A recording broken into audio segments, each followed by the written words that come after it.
Pawan versus Bunny fans వేడి తగ్గలేదు. చెప్పన్ brother అనే ఒక్క మాట అల్లు అర్జున్కి పవన్ కళ్యాణ్ ఫ్యాన్స్కి మధ్య గ్యాప్ పెంచేసింది. డీజే టీజర్కి వచ్చిన డిస్లైక్ల సాక్షిగా ఆ గ్యాప్ పెరుగుతూ పోతోంది. మెగా హీరోలంతా ఒకటేనని, ఫ్యాన్స్ కూడా కలిసిమెలిసి ఉండాల్సిందే అని అల్లు అర్జున్, నాగబాబ్, అరవింద్ లాంటి వాళ్ళు ఎంత మొత్తుకున్నా అది అరణ్య ఘోషే అవుతోంది. తాజాగా డీజే ఆడియో టీజర్కి వచ్చిన డిస్లైక్లు చూస్తూ ఉంటే బన్నీ పవన్ ఫ్యాన్స్ మధ్య వైరానికి ఫుల్ స్టాప్ పడదా అన్న అనుమానాలు వ్యక్తం అవుతున్నాయి. పంచకట్టి బన్నీ వేసిన స్టెప్తో డీజే టీజర్ని విడుదల చేసింది చిత్ర బృందం. ఇప్పటికీ ఈ టీజర్కి 20,000కు పైగా లైక్స్ వస్తే దాదాపుగా అదే స్థాయిలో డిస్లైక్స్ కూడా కనిపిస్తున్నాయి.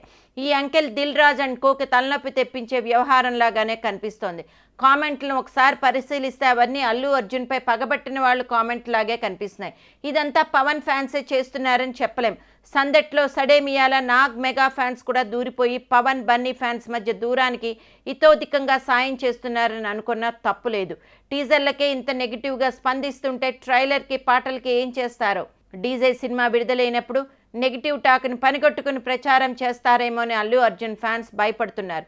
కానీ దిల్ రాజు అంత తెలివి తక్కువడం కాదు.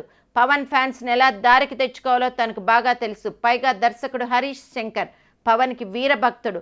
పవన్ ఫ్యాన్స్ని అట్రాక్ట్ చేసే విషయాలేవో డీజేలో మిక్స్ చేసి వాళ్ళని శాంతించే అవకాశాలు మాత్రం కొక్కొల్లుగా కనిపిస్తున్నాయి. డీజే ఆడియో ఫంక్షన్లో ప్రీ రిలీజ్ ఈవెంట్లో పవన్ కనిపించినా ఆశ్చర్యపోనవసరం లేదు అని ఇండస్ట్రీ టాక్.